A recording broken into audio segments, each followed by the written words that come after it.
What's up, boys? We're back with the final episode of the week. We're going to review the NFL Honors Awards and our predictions to them. I'm Jacob Eichenlaub. This is Dalton Carty. So, you want to start with Coach of the Year, probably? Pose for the thumbnail. Okay. Just now that we've done that. I absolutely didn't pose when you did. I didn't know what to do. Okay, we'll do it again. So, would you say you want to start with the Comeback Player of the Year? Any of them, I don't care. Just we'll save the Players of the Year and MVP for last. Yeah, we'll start with one. So, Comeback Player of the Year, I predicted Joe Burrow. Joe Burrow ended up winning it.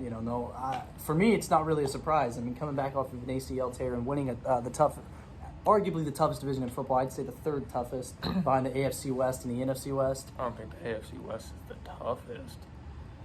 I mean, they have the Broncos. They're not. Yeah, but they also have the Chiefs, Raiders, and Chargers. Yeah, I mean they do. I would say that they're ahead of the AFC North in terms of the toughness. So. I would not.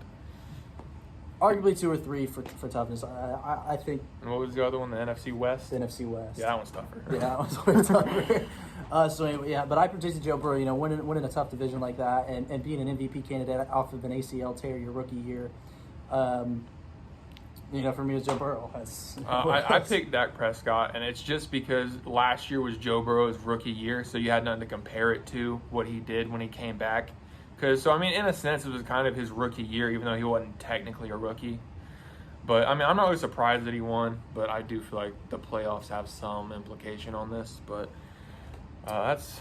Something that the playoffs didn't have implications on is Coach of the Year, which I predicted Mike Vrabel, and it was Mike Vrabel. Obviously having the 91 different players this year and being the number 1 seed in the AFC, of course, the playoffs didn't go how they projected it to. But the awards are supposed to be a regular season award, and they voted on a regular season, and Mike Vrabel ended up winning it. So I absolutely agree with this pick. Going 12-5 with all these injuries, losing your best player, dealing with Julio Jones having hamstring injuries all season, along with A.J. Brown missing 4 games. I think it's a phenomenal job by Mike Vrabel, and he deservingly won. The 3 nominees ended up being Sean McVay, Mike Vrabel, and Zach Taylor. And I feel like Matt LaFleur. It was Matt LaFleur. He was. Oh yeah, I did pick Matt LaFleur. I forgot he was even a nominee. I wasn't paying attention. I'm not gonna lie to you, but I feel like the only reason Zach Taylor was fucking nominated is just for the sheer fact that they're in the Super Bowl right now. I'm sorry. I feel from going worst to first. I feel like that's very 10-7. Yeah, I went 10-7 after 10-7. going 4-12. You had the number 5 pick, and now you're gonna have a top 2. That's good for you. You went fucking 10-7. Bottom 2, I suppose, whichever. Bottom 2. Bottom 2, top 2. I think you gotta call them bottom 2 because the number 1 is like the top. Yeah, pick. Whichever way you want to look at it. Whatever way you two, look at it. 2. Yeah, I picked LaFleur, and he did not win. Moving on to Defensive Rookie of the Year. This one was a no-brainer. Micah Parsons. Yeah, Micah Parsons was closer to Defensive Player of the Year than any rookie was to winning Defensive Rookie of the Year. This was a unanimous decision by the committee that they voted on. And then Offensive Rookie of the Year was also another no-brainer, Jamar Chase. This one wasn't unanimous, though. This wasn't unanimous. You could make a case for Mac Jones. Jalen Waddle also got votes. Jalen Waddle. And Najee Harris. Najee Harris wasn't even a nominee. I feel like he should have been. He should have been. He definitely should have been. He was top 5 in rushing this year. Yeah, I don't think he got votes. So I think it was just Mac, Jalen Waddle, and Jamar. I could see you making a case for all those guys, but I would still vote Jamar number 1. See, I feel like you could have, if you predicted Mac Jones, it wouldn't have been that big of a thing because last year Justin Jefferson was obviously better than Justin Herbert, but they gave it to Herbert because he's a quarterback. And they're going to say that's not the reason, but everyone knows that was the reason. Yeah. So, obviously, next we got, you want to do DPOY or OPOY? Yeah, we'll do Defensive Player of the Years. TJ Watt, I predicted TJ Watt. This one was, again, kind of a no-brainer. You can make a case for other guys, such as Nick Bosa. And Aaron others. Donald's always a candidate. Aaron Donald is always a candidate, yep. Trevon Diggs shouldn't have been a No, No, Trevon Diggs should not have had a chance. But, everybody's seen this coming with TJ Watt. 22 and a half sacks, tying the record. Finally winning it as he should have won last year over Aaron. But Aaron Donald won last year. So this year, TJ Watt finally getting his justice and proved that he deserved it, and deservedly so he did. I'm pretty sure they had J.J. Watt announce the award for They him. did, yep. So very, very special. Offensive Player of the Year, I projected Cooper Kupp. Cooper Kupp won. Everyone picked Cooper Kupp. With Cooper Kupp getting the ball, a maximum of 14 times a game, and Jonathan Taylor getting it, 20 to 30. Yeah, well, you see, in a sense, that it's harder for Jonathan Taylor to get more yards than it is for Cooper Kupp because Jonathan Taylor gets the ball in the backfield and has to run past a bunch of guys. He's also getting the ball more often, though. I mean, but still, either one could have won this. Either one of them should have won it. I think Cooper Kupp being historical, winning the Triple Crown, having the second most receiving yards in a single season, having the second most receptions in a single season, and being up there in the top 10 for touchdowns, I think you have to give it to Cooper Kupp. Cooper Kupp was also an MVP candidate, and Jonathan Taylor was not, so maybe something to be said there. I also picked Cooper Kupp, but I do want to make the argument here. It is a lot easier for Cooper Kupp to get 1,500 yards than it is for JT. Just for the sheer fact that when JT gets the ball, he has to run through like maybe at least 8 guys on the offensive line, 5 offensive linemen, at least 3 defensive linemen, get past the secondary, and then get up through the field. He's also getting the ball 10 to 15 times more than Cooper Kupp is. There's a lot more 1,500-yard rushers than there are 1,500-yard receivers. How many 1,500-yard receivers were there this year? Well, rushers, 1. Yeah. Yeah, you're wrong. 2. No, 2. 1 or 2. Either way, you're wrong. In history, there have been more 1,500-yard rushers than there have been 1,500-yard passers. Especially with it being a passing league now, I guess I could see you definitely making the argument for Jonathan Taylor.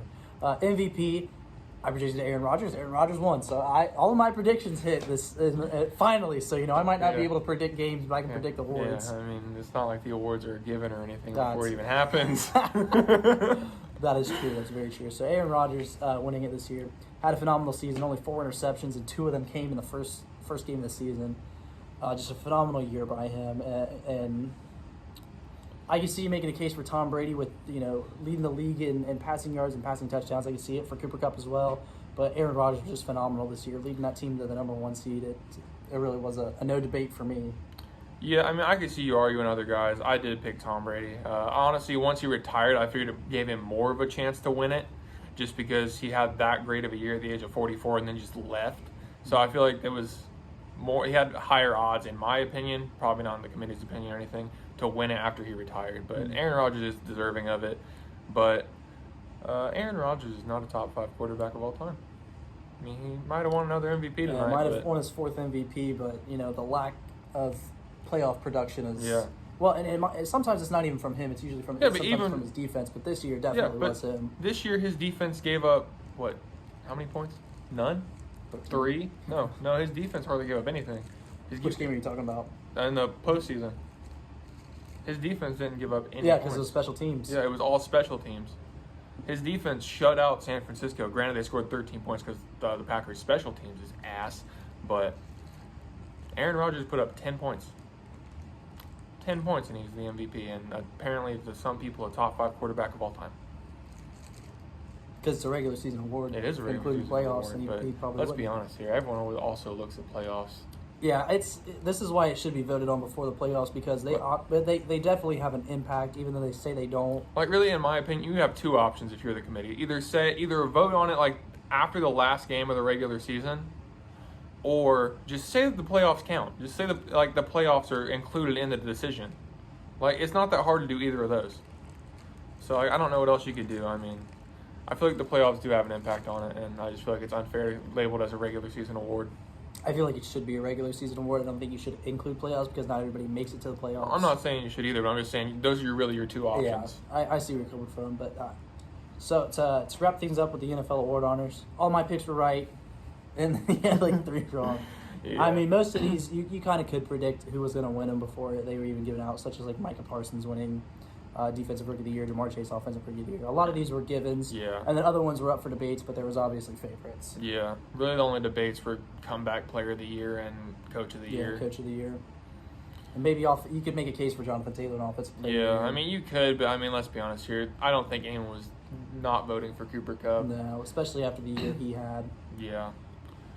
So that's going to wrap up this week's episode, and we'll see you guys sometime next week. Yeah, we'll see you after the Super Bowl, after Matthew Stafford throws 3 interceptions. So, see you. See you guys.